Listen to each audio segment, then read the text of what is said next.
நாளிலும் மறுபடியுமாக உங்கள் எல்லோரையும் சந்திப்பதிலே நான் சந்தோஷமாக இருக்கிறேன். I am so happy to meet you again today. ஆராதனைக்கு வரும்பொழுது நாம் எல்லோருமே மிகுந்த ஒரு தேவ பக்தியாகவும் ஒரு பிரச்சனை இல்லாதவர்கள் போலவும் மிகுந்த இளைப்பாறுதலோடு நாம் இருக்கிறோம். When we come together for the Sunday worship service, we seem as though we don't have any problem. We are pious and we have a calm attitude. ஆனால் உண்மை என்னவென்றால் அது இல்லை. ஒருவருக்கு பொருளாதார நெருக்கடியாக இருக்கலாம். Perhaps one person might have a financial difficulty. இன்னொருவருக்கு குடும்ப பிரச்சனையாக இருக்கலாம். Another person may have a problem in the family. எல்லோருமே நாம் சபைக்கு வரும்போது ஒரு இளைப்பாறுதலோடு வருகிறோம். All of us, when we come to the church, we come with a state of rest. ஆனால் நம்முடைய பின்னணியிலே, நம்முடைய தலையில் பின்னணியிலே பல காரியங்கள் ஓடிக்கொண்டே இருக்கிறது. But at the background, in our minds, there are so many things keeping us engaged. இது எப்பொழுது இது எனக்கு முடியும், இந்த பிரச்சனை எப்பொழுது முடியும், இந்த இதற்கு என்ன தீர்வு வரும் என்றெல்லாம் ஓடிக்கொண்டே தான் இருக்கிறது. So we might be thinking at the back of our mind, when will this problem be solved in my life, or when will this thing get over? நான் எங்களுடைய சபையில் உள்ள சகோதரருடைய குடும்பங்களிலே நான் பார்க்கும் பொழுது, when I see the affairs of the brothers and sisters in my own church, சமீபத்திலே ஒரு பெயிண்டரை நான் அவரை சந்திப்பதற்கு வாய்ப்பு கிடைத்தது. Recently I had an opportunity to meet with a painter. அவர் தொழிலிலே அவர் தினந்தோறும் தன்னுடைய உயிரை பணயம் வைத்து அந்த தொழிலை செய்கிறதை பார்க்கிறேன். Every day he puts his life at the stake and then he does his job of painting. நாம் வெளிப்புற சுவரிலே பெயிண்ட் அடிக்க வேண்டுமென்றால் ஒரு பாதுகாப்பு இல்லாத ஒன்றில் தொங்கிக் கொண்டு அவர் பெயிண்ட் அடிக்கிறார். So if he has to paint the exterior wall of a house, he has to hang with a rope in an unsafe environment and complete his job. ஒருவேளை ஒரு தொழிற்சாலையிலே அந்த மாதிரி பெயிண்ட் அடிக்க வேண்டுமென்றால் ஒரு சேஃப்டி பெல்ட் என்னவெல்லாமோ அவர்கள் கொடுத்திருப்பார்கள். If he had to work in a factory environment, he would have been provided with so many safety equipment like harnesses and other things. ஆனால் அந்த சகோதரனுடைய வாழ்க்கை அப்படியெல்லாம் எதிர்பார்க்க முடியாது. But this brother's life, he had no expectation of such safety measures. இன்னொரு சகோதரர்கள் கடலிலே ஆழத்திலே போய் சங்கு எடுத்து பிழைக்கிறவர்கள். There are some other brothers who dive deep into the ocean floor to get that shell. அவர்கள் ஒவ்வொரு நாளும் காலையில் எழுந்திருத்து அந்த போட்டில் போகும் பொழுது அங்கேருந்து எத்தனையோ மீட்டர் ஆழத்திற்கு அவர்கள் கடண்டிய பாட்டம் அந்த மணலை போய் தொட்டு அதை பார்க்க வேண்டியிருக்கிறது. So they had to get up every morning and sail on a small boat and dive deep into the ocean floor to get that. அவர்களுக்கு ஒன்றும் ஆக்சிஜன் சிலிண்டர்லாம் கொடுக்கப்படவில்லை. They are not given oxygen cylinders and all. அவர்கள் வெறும் compressor ஏர் அவர் ஒரு டியூப்பை தங்களுடைய மூக்கிலே பொருத்தி கொண்டு அவர்கள் கீழே இறங்குகிறார்கள். They just have a compressed air attached to their nostrils and then they use that to dive. அப்படி என்றால் ஒரு சின்ன ஒரு தவறு நடந்தாலும் அவருடைய உயிருக்கு ஆபத்து தான். So that means even if there is a slight mishap, then it's a great danger for their life. இதுபோல பல பிரச்சனைகளோடு தான் நாம் நம்முடைய ஆலயத்திற்கு நாம் வருகிறோம். So with these kind of several problems we come together to the church. இப்படி வருகிற அருமையான சகோதர சகோதரிகள் குடும்பங்கள் அவர்களுக்காகவே நான் பாரப்பட்டு இந்த நாளிலே வார்த்தைகளை கொண்டு வருகிறேன். I bring the word of God with a burden in my heart for such brothers and sisters who have various kinds of trials in their life. ஏசாயா 7வது அதிகாரம். Isaiah chapter 7.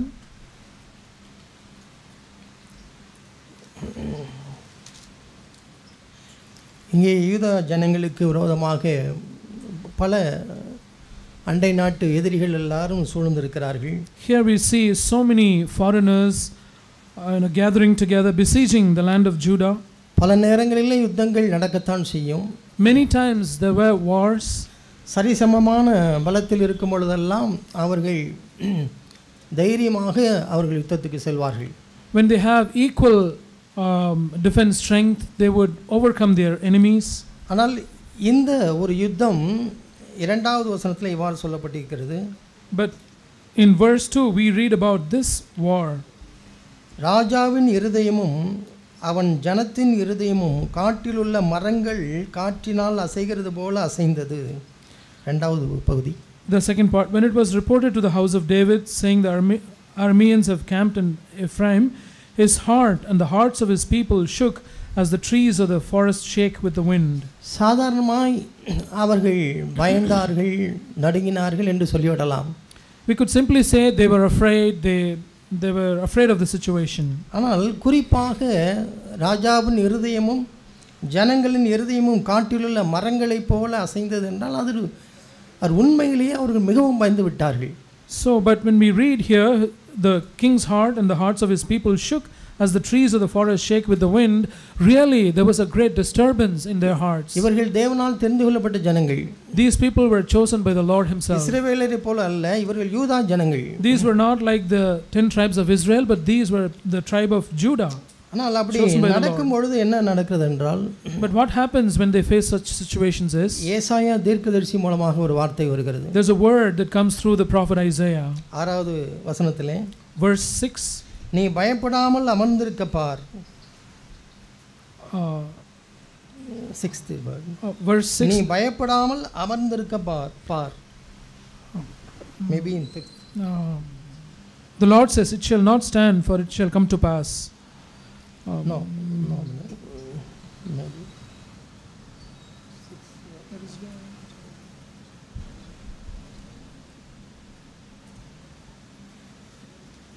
Okay, you can translate. Sorry, verse 9 it says, if you will not believe, you shall surely not that.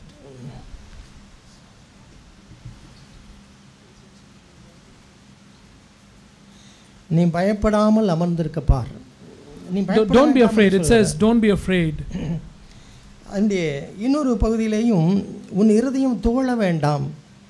In another part we read, don't let your heart troubled, or உன் இருதயம் துவள வேண்டாம். don't let your heart be troubled. இவ்வளவு கடுமையான ஒரு சூழ்நிலை, ஜனங்களும் ராஜாவும் நடுங்கிக் கொண்டிருக்கிறார்கள்.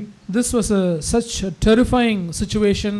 The king and the hearts of the people were shaking like the trees of the wind trees.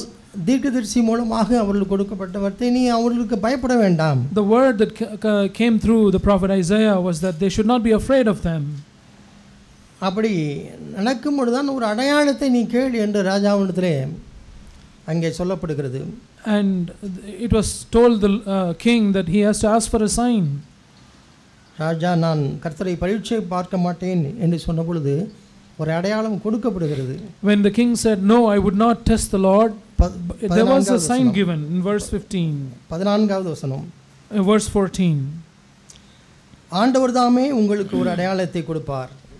இதோ ஒரு கன்னிகை கர்ப்பவதியாகி ஒரு குமாரனை பெறுவாள், அவருக்கு இம்மானுவேல் என்று பெயரிடுவாள். The Lord himself will give you a sign.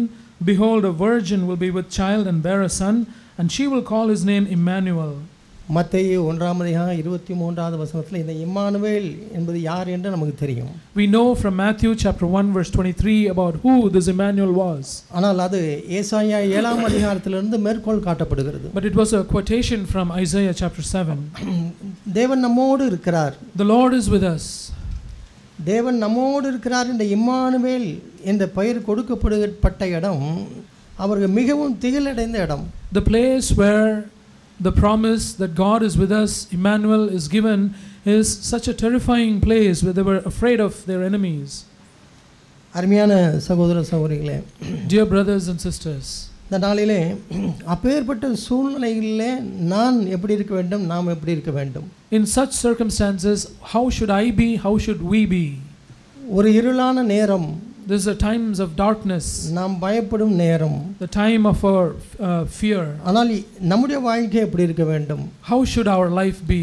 ஏசாயா தீர்க்கதரிசிக்கு வந்து ஏசாயா 9ஆம் அதிகாரத்திலே 12வது வசனம் 11வது வசனத்திலிருந்து பார்க்கலாம். Let's read Isaiah chapter 9 from verse 11.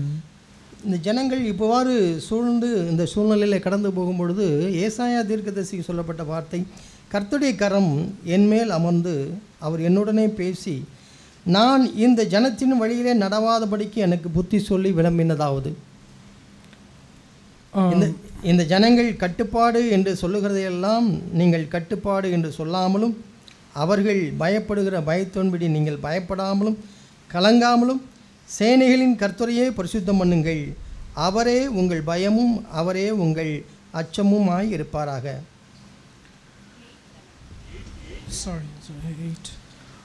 Isaiah 8:11.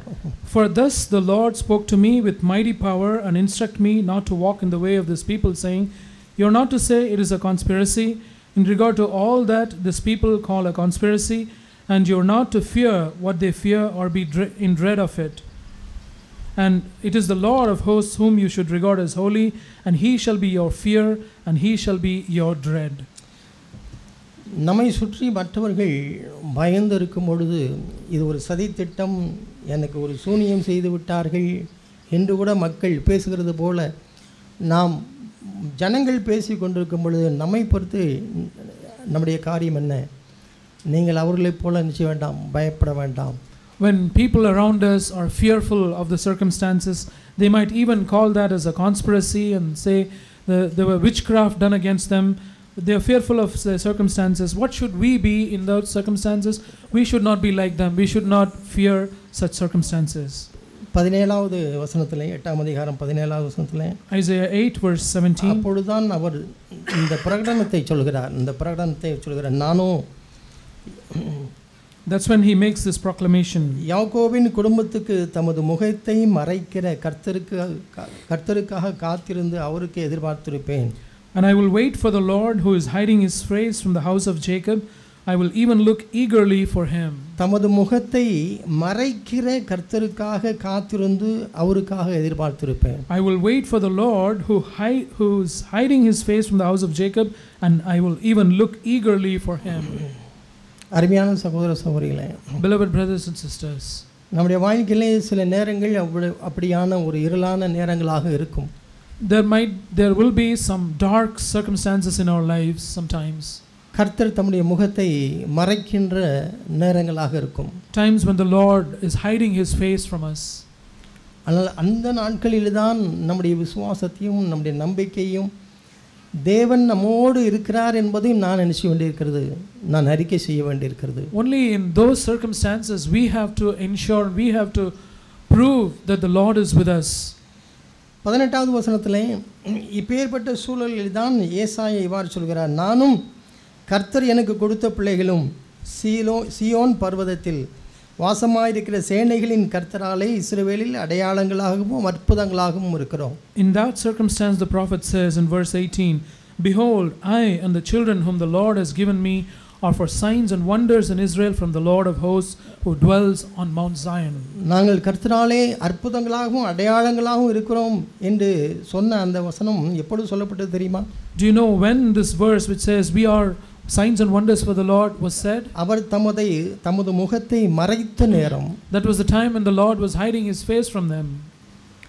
அருமையான சகோதர சகோதரிகளே, dear brothers and sisters, ஒவ்வொரு விசுவாசியும், each and every believer, ஒவ்வொரு சீஷனும், each and every disciple of the Lord, ஒவ்வொரு தேவனுடைய பிள்ளையும், each and every son or daughter of God, தீர்க்கதரிசிகளும், all the prophets of God, தங்களுடைய வாழ்க்கையில ஒரு முறையாவது இப்படி கடந்து வராமல் அவர்கள் ஜொலித்தது இல்லை. They did not shine like they did without having come through like this in their life. ஒருவேளை அது நமக்கு ஒரு வெளியே சொல்ல முடியாத பிரச்சனையாக இருக்கலாம். Maybe that is a problem which we will not be able to say outwardly. சிலருக்கு அது பண நெருக்கடியாக இருக்கலாம். For some it could be a financial difficulty. எவ்வளவோ நாம் தேவனிடத்திலே நாம் முறையிட்டும் தீர்வு இல்லாத நேரமாக இருக்கும். It could be the time when even though we had cried out to the Lord so many times, there was no deliverance. பல தேவனுடைய பிள்ளைகள் இது வழியாக கடந்து போய் இருக்கிறார்கள். Many sons and daughters of God have gone through this way. ஆனால் ஒவ்வொரு சூழலிலும் தேவன் எதை நம்மிடத்திலிருந்து எதிர்பார்க்கிறார்? But in each of those circumstances, what does the Lord expect from us? தேவன் நம்மோடு இருக்கிறார் என்று நான் அறிக்கையிட முடியாது. He expects that I should proclaim that God is with us. சில உதாரணங்களை நான் உங்களுக்கு காட்டுகிறேன். Let me show you a few examples. யோபுவின் புத்தகத்திலே In the book of Job, 23வது அதிகாரம், chapter 23. யோபு 23வது அதிகாரம், Job chapter 23.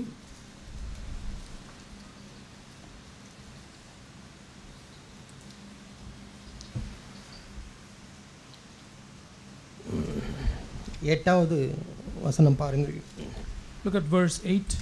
இதோ நான் முன்னாக போனாலும் அவர் இல்லை, Behold, I go forward, but he is not there, பின்னாக போனாலும் அவரை காணேன், and backward, but I cannot perceive him.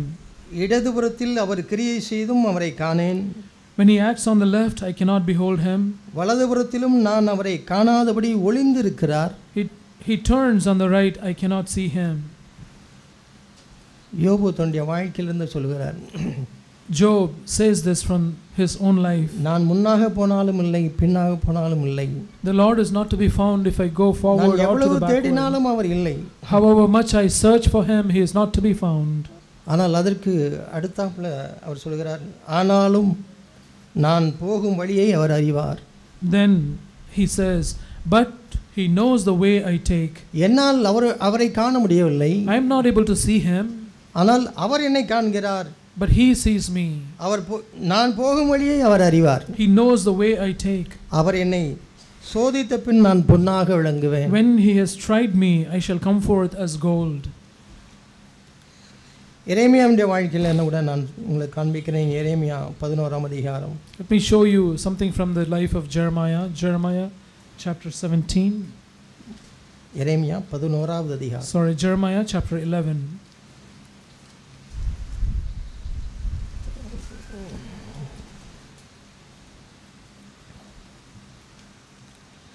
பத்தொன்பதாவது வசனத்தின் கடைசி பாகம். The last part of verse 19. எரேமியாவை பற்றி நமக்கு தெரியும். We all know about the prophet Jeremiah. அவருடைய வாழ்க்கை முழுவதுமே பல துன்பங்கள் நிறைந்தது. His life was filled with so much of trials. தேவன் இதை செய் என்று சொல்லும் பொழுதெல்லாம் இந்த காலகட்டங்களிலே நாம் அதை செய்ய முடியாத ஒரு நிலை. Whenever the Lord had asked Jeremiah to do certain things, it was a time when he could not do that freely. ஆனால் எரேமியா அதை செய்தார். But Jeremiah did that. ஒவ்வொன்றாக தேவன் என்ன சொன்னாரோ அதையெல்லாம் அவர் செய்து கொண்டே வந்தார். Whatever difficult times the Lord asked him to do certain things, he did. தேவனிடத்திலே முறையிட்டாலும் அதற்கு விடையே கிடைக்கவில்லை. Even when he cried out to the Lord, there was no answer. அதுக்கு விடுதலையே இல்லை. There was no deliverance.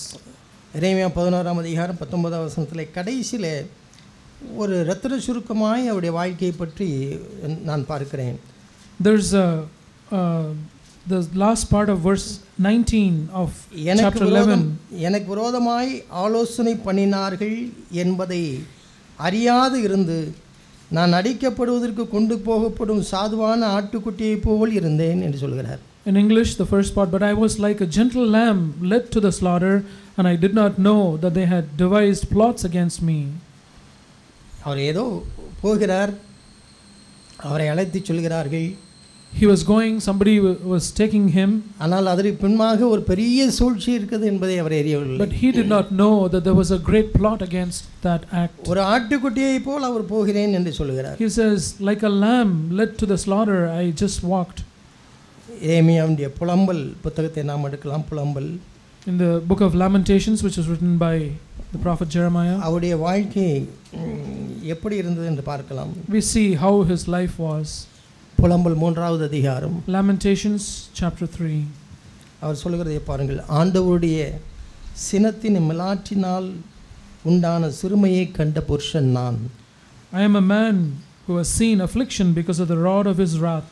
அவர் என்னை வெளிச்சத்திலே அல்ல இருளிலே நடத்தி வந்தார். He has driven me and made me walk in darkness and not in light. நாம் எல்லோரும் எதை விரும்புகிறோம்? What do we all love and want?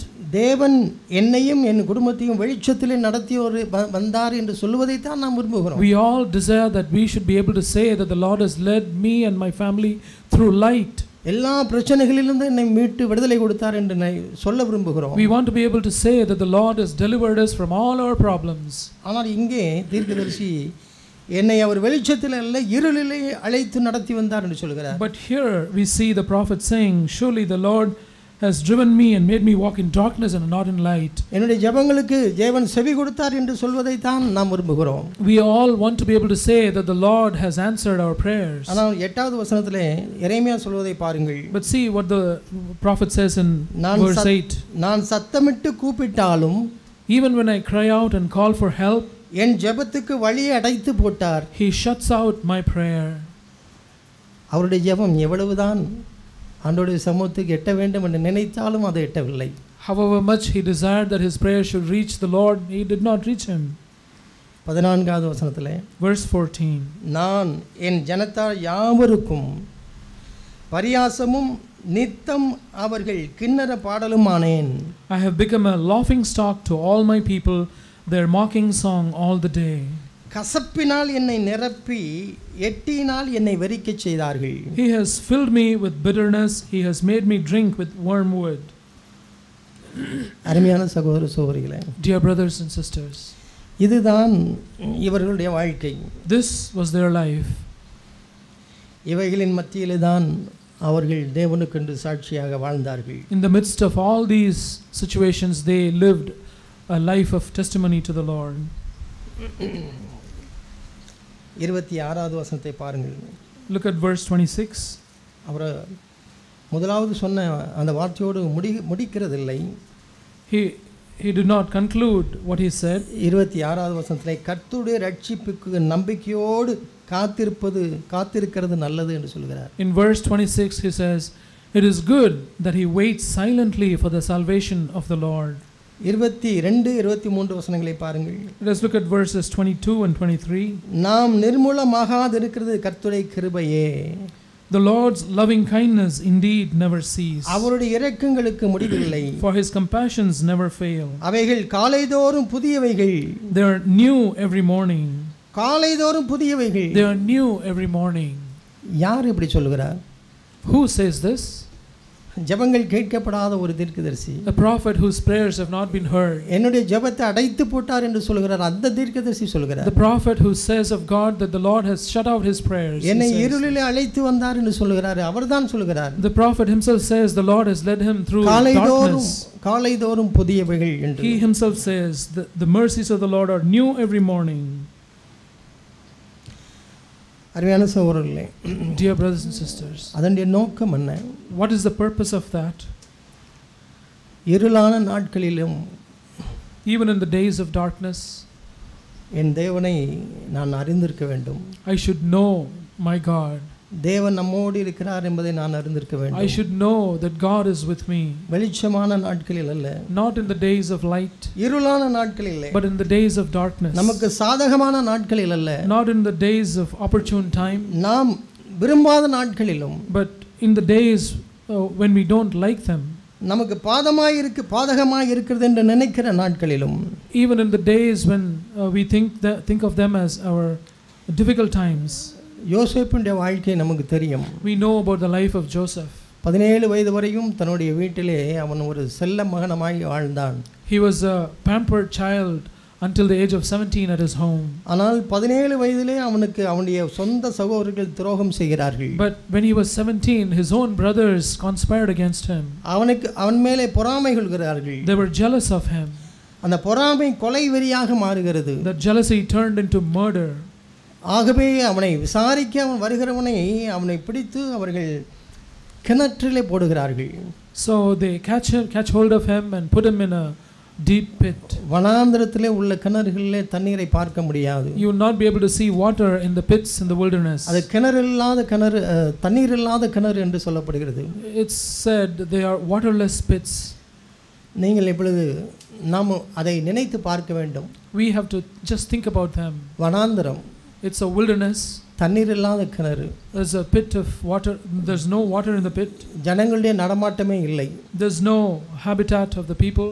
நம்மை போல யாராவது ஒருவர் அவரை நம்மை கடந்து செல்கிறவர்கள் பார்த்து விடுவார்கள், நம்மை தூக்கி விடுவார்கள் என்று நாம் நினைக்கலாம். We may think if somebody passes by, will be able to lift us up from there. வனாந்தரத்தில் வாய்ப்பே இல்லை. But there's no chance in the wilderness. கொஞ்ச நாள் உயிர் வாழலாம் என்றால் தண்ணீர் இல்லை. If we want to live for some days, there's no water to survive.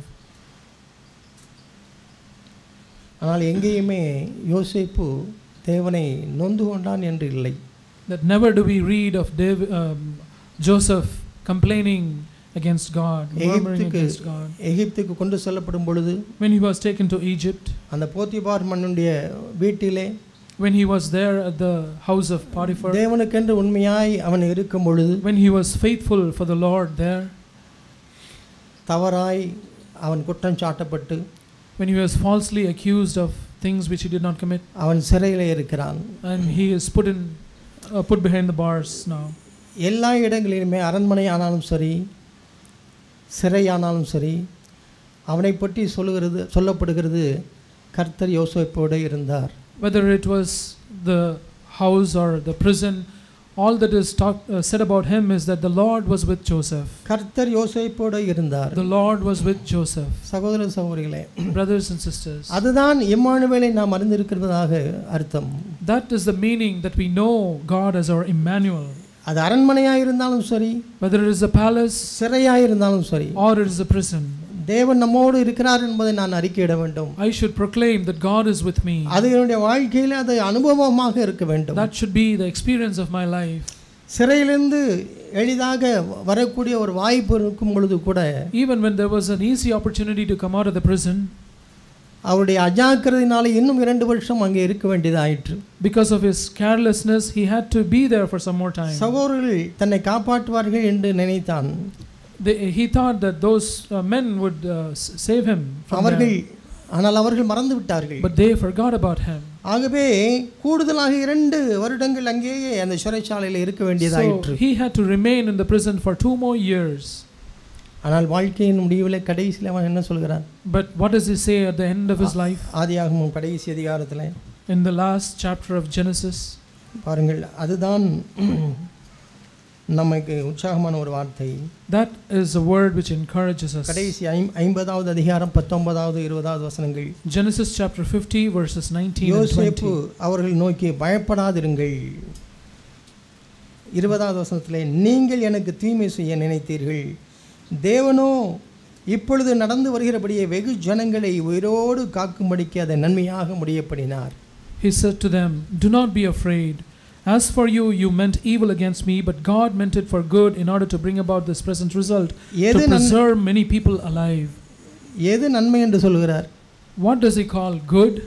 அவர் இருளிலே நடந்து வந்த பாதை, the path that he walked in darkness, வனாந்தரத்திலே தண்ணீரில்லாத கிணற்றிலே கடந்தார், அது the experiences of him being without water in the wilderness, தவறாய் குற்றம் சாட்டப்பட்டு சிறைச்சாலையில் இருந்தாரே, அது when he was put back in prison, when he and having been falsely accused, விடுதலை கிடைக்க வேண்டும் என்று எதிர்பார்த்த பொழுது அவருடைய நண்பர்கள் அதை மறந்தார்களே, அந்த வாழ்க்கை, the life when he expected to be freed but his friends forgot about him, that life, அவைகளின் மத்தியில் தான் அவன் தேவன் அவரோடு கூட இருந்தார் என்று பார்க்கிறோம். we see that in through those circumstances the Lord was with him. ஒவ்வொரு சந்தர்ப்பங்களிலும் நமக்கு இப்படி ஒரு வாய்ப்பு இருக்கிறது. in every circumstance we have such an opportunity. அந்த இருளிலே நான் தேவனை கண்டுகொள்ளக்கூடிய ஒரு வாய்ப்பு. it's an opportunity for me to find out God in darkness. இல்லை என்றால் அந்த இருளிலே நான் தேவனை நிந்திக்க வேண்டும். otherwise we would curse God in that darkness. நான் தூஷிக்க வேண்டும். we would throw insults at God. பரலோகத்திலிருந்து தேவதூதர்களும் அங்கே பார்த்து கொண்டு இருக்கிறார்கள். from heaven even the angels are bending down to look at what's happening. நான் அதிலே இளைப்பாறுதலில் இருக்க முடியுமா என்று பார்க்கிறார்கள். they are saying if I will be able to be at rest in that circumstance. சாத்தானும் அவனுடைய தூதர்களும் இவன் எப்பொழுது இந்த தூஷிப்பான் என்று பார்த்து கொண்டு இருக்கிறார்கள். even Satan and his demons are looking to see when this man will curse God or insult God.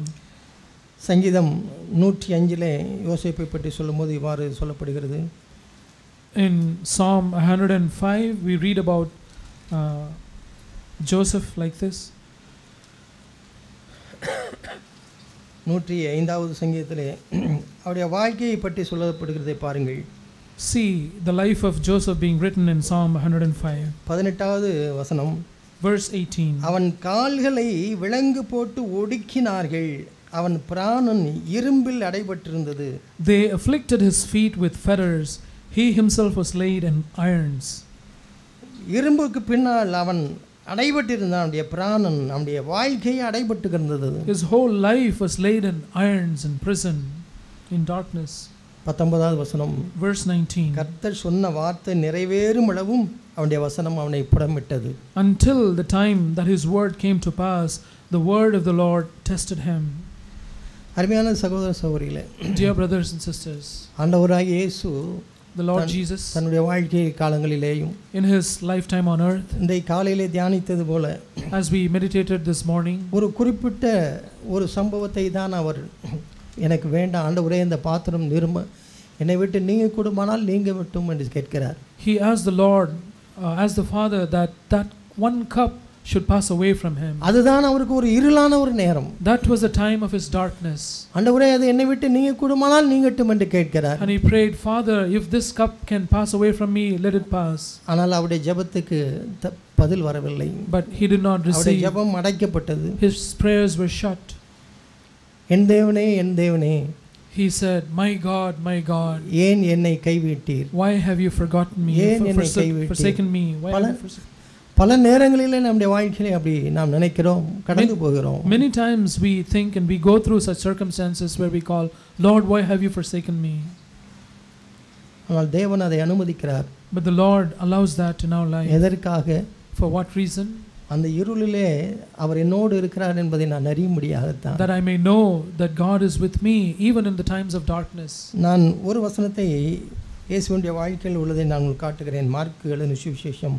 Let me show you one incident from the life of our Lord Jesus from the Gospel of Mark. அந்த வாழ்க்கையை இப்படியாக நாம் பார்க்கலாம். Mark, the Gospel of Mark, 1ஆம் அதிகாரம், chapter 1, 13வது வசனம். verse 13. Mark 1:13. அவர் வனாந்தரத்தில் 40 நாள் இருந்து சாத்தானால் சோதிக்கப்பட்டு அங்கே காட்டு மிருகங்களின் நடுவிலே சஞ்சரித்துக் கொண்டிருந்தார். Mark 1:13. And he was in the wilderness for 40 days being tempted by Satan, and he was with the wild beasts, and the angels were ministering to him. தேவதூதர்கள் அவருக்கு ஊழியம் செய்தார்கள். The angels were ministering to him. இந்த ஒரு காட்சியை பாருங்கள். Just think about this. அவர் எங்கே இருக்கிறார்? வனாந்தரம். Where is he? He is in the wilderness. யார் கூட இருக்கிறார்? With whom was he? காட்டு மிருகங்கள். With wild beasts. காட்டு மிருகங்களோடு ஒரு வாழ்க்கை. He was living with the wild beasts. ஆனால் அவருக்கு ஊழியம் செய்வது தேவதூதர்கள். But who were ministering to him? It was the angels. இந்த வசனத்தை எப்பொழுதாவது அப்படி பார்த்திருக்கிறீர்களா? Have you ever looked at this verse like this? என்னுடைய வாழ்க்கை காட்டு மிருகங்களோட. My life is with the wild beasts. ஆனா எனக்கு யார் ஊழியம் செய்ய முடியும்? But who can minister me? தேவதூதர்கள் ஊழியம் செய்ய. The angels can minister me. அதைத்தான் அந்த இருளிலே அவர் பார்க்கிறார். That is what he sees in the darkness. சகோதர சகோதரிகளே, brothers and sisters, கடைசியிலே நம்ம வெளிப்படுத்தின விசேஷத்திலே நீங்கள் பார்ப்பீர்கள் என்றால், finally in the book of Revelation if you see, ஜனங்கள் எல்லோரும் எதை செய்ய வேண்டும் என்று பிசாசு விரும்புகிறான். What does Satan want all the people should do? வெளிப்படுத்தின விசேஷம் 16வது அதிகாரம், the book of Revelation chapter 16.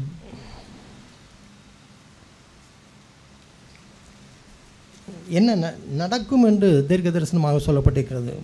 It is written about what will happen as a prophecy. 16:9 Revelation chapter 16 verse 9. மனுஷர் மிகுந்த உஷ்ணத்தினால் தகிக்கப்பட்டு இந்த வாதைகளை செய்ய அதிகாரமுள்ள தேவனுடைய நாமத்தை தூஷித்தார்களே அல்லாமல் அவரை மகிமைப்படுத்த மனம் திரும்பவில்லை. Men were scorched with fierce heat, and they blasphemed the name of God who has the power over these plagues, and they did not repent so as to give him glory. தேவனுடைய நியாயத்தீர்ப்பின் நாட்கள், those were the days of the judgment of God. ஆனால் அதிலேயும் ஒரு வாய்ப்பு இருக்கிறதாக தான் வசனம் சொல்கிறது. But the scripture says that even there is an opportunity. அவரை மகிமைப்படுத்த மனம் திரும்பவில்லை. அப்படி என்றால் அந்த வாய்ப்பு இன்னும் இருக்கத்தான் செய்தது. They did not repent so as to give him glory. That means they had an opportunity to give him glory. ஆனால் அவர்கள் அதை செய்ய விரும்பவில்லை. But they did not want to do that. அந்த சூழ்நிலையிலே அவரை தூஷிக்கத்தான் விரும்பினார்கள். In that circumstance, they only started blaspheming the name of God. சகோதர சகோதரிகள், அதைத்தான் பிசாசு எதிர்பார்த்து கொண்டே இருக்கிறார். Brothers and sisters, that is what the devil is expecting. எப்பொழுது இவன் அதை செய்வான், இவள் அதை செய்வாள் என்று தான் when will this man or woman blaspheme the name of God? 11ஆம் வசனம் பாருங்கள். Look at verse 16. தங்கள் வருத்தங்களாலும் தங்கள் புண்களாலும் பரலோகத்தின் தேவனை தூஷித்தார்களே அல்லாமல் தங்கள் கிரியைகளை விட்டு மனம் திரும்பவில்லை. அதை 16:11. And they blasphemed the God of heaven because of their pains and their sores, and they did not repent of their deeds. 21ஆவது வசனத்தின் கடைசியில பாருங்கள். The last part of verse 21. மனுஷர்கள் தேவனை தூஷித்தார்கள். And men blasphemed God. அதைத்தான் அவன் எதிர்பார்த்து கொண்டே இருக்கிறான். That was what Satan was expecting men to do. யோபுவும் மனைவியும் அந்த இருளான வாழ்க்கை வழியாக கடந்து போகிறார்கள். Job and his wife went through the path of darkness. யோபு என்ன சொன்னார் என்று நாம் பார்த்தோம். We saw what Job said. அவர் என்னை புடமிட்ட பின்பு நான் பொன்னாக விளங்குவேன் என்று சொன்னார். He said, I will come out as pure gold after he has tested me. அதே பாதையிலே அவருடைய மனைவி அவரோடு கூட அவருடைய வாழ்க்கையில் நடந்த எல்லாவற்றையும் பார்த்து கொண்டு அதை அனுபவித்துக் கொண்டே வருகிறார். His wife also was experiencing and observing all that happened in the life of Job along with him. அவளுடைய மனைவியை பொறுத்தவரையிலே அவளுக்கும் வீடு இல்லை. And his wife also did not have a house. அவளுக்கும் பிள்ளைகள் இல்லை. She did not also have children. எல்லா அசௌகரியங்களும் இவருக்கு எப்படி இருந்ததோ அதே போல அவளுக்கும் தான். Whatever inconveniences Job had to undergo, she also underwent. ஆனால் உடலிலே மாத்திரம் வியாதி இல்லை. But only she did not have any sickness in her body. ஆனால் அவள் என்ன சொல்கிறாள்? But see what she said. இந்த சூழ்நிலையிலே அவள் யோபை போல கடந்து போக முடியவில்லை.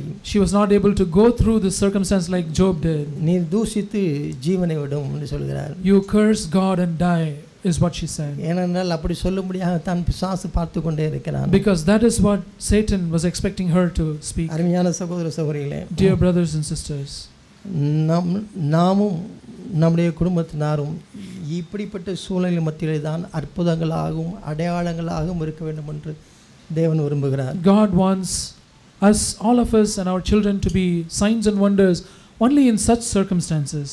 1 பேதுருவின் புத்தகம் 1 பேதுரு, the first epistle of Peter. முதலாவது அதிகாரத்தை எடுத்துக்கொள்வோம். Let's turn to the first chapter. இந்த பேதுரு அப்போஸ்தலன் இந்த நிருபத்தை எழுதும் பொழுது, when the apostle Peter wrote that epistle, நீரோ மன்னனின் கொடுங்கோல் ஆட்சி, there was a tyrant Nero who was ruling that ஜனங்கள் முதலாம் நூற்றாண்டு சபை உபத்திரவத்தின் காலத்தை அனுபவிக்கிறது. The first century church was going through a tribulation through his rule. அவரவர்கள் இடம் பெயர்ந்து பரதேசிகளாக ஆங்காங்கே சிதறடிக்கப்பட்ட நேரம். It was a time when all those people were scattered throughout those areas. அதைத்தான் முதலாம் அதிகாரம் முதலாவது இரண்டாவது வசனங்களிலே பார்க்கிறோம். That's what we read in verses 1 and 2 of the first chapter. பரதேசிகளாக அவர்கள் இருக்கிறார்கள். There were as foreigners in those lands. பரதேசிகள் என்றால் அவர்களுக்கு சுயமான ஒரு ஆதார் கார்டு இல்லை, வீடு இல்லை. Aliens or foreigners means they do not have their own homes, their own address. எல்லாவற்றையும் இழந்து எங்கேயோ பிழைப்புக்காக அவர்கள் போயிருக்கிறார்கள். They have lost everything that was their own, but they just for survival they went to those places. அவர்கள் மத்தியிலே தான் பேதுரு அப்போஸ்தலன் எழுதுகிறார். Among them he sends forth the letter. எட்டாவது வசனத்தை பாருங்கள். Look at verse 8. அவரை நீங்கள் காணாமல் இருந்தும் அவரிடத்தில் அன்பு கூறுகிறீர்கள். And though you have not seen him, you love him. நான் இவ்வாறு பார்க்கிறேன். I look at this like this. அவர்கள் ஜெபிக்கிறார்கள், அவர்களுக்கு ஜெபங்கள் கேட்கப்படவில்லை. They offer prayers, their prayers are not heard. அவர்கள் விடுதலை எதிர்பார்க்கிறார்கள், ஆனால் தேவனிடத்திலிருந்து விடுதலை பெறவில்லை. They were expecting deliverance, but the Lord did not deliver them. அவர்கள் தேவனை பார்க்க வேண்டும் என்று நினைக்கிறார்கள், they want to அவரை காண முடியவில்லை. They wanted to see the Lord, but they were not able to see the Lord. அப்படிப்பட்ட சூழ்நிலையில் தான் அவர்கள் எழுதுகிறார். Only in that circumstance Peter writes to them. நீங்கள் அவரை காணாமல் இருந்தும் அவரிடத்தில் அன்பு கூறுகிறீர்கள். Though you have not seen him, you love him. இன்னும் வெளிச்சத்தை அவர்கள் பார்க்கவில்லை. They have not seen the light. அவரை இருளில் தான் இருக்கிறார்கள். They are in the darkness. ஆனாலும் நீங்கள் அவரிடத்தில் அன்பு கூறுகிறீர்கள். But still he says you love him.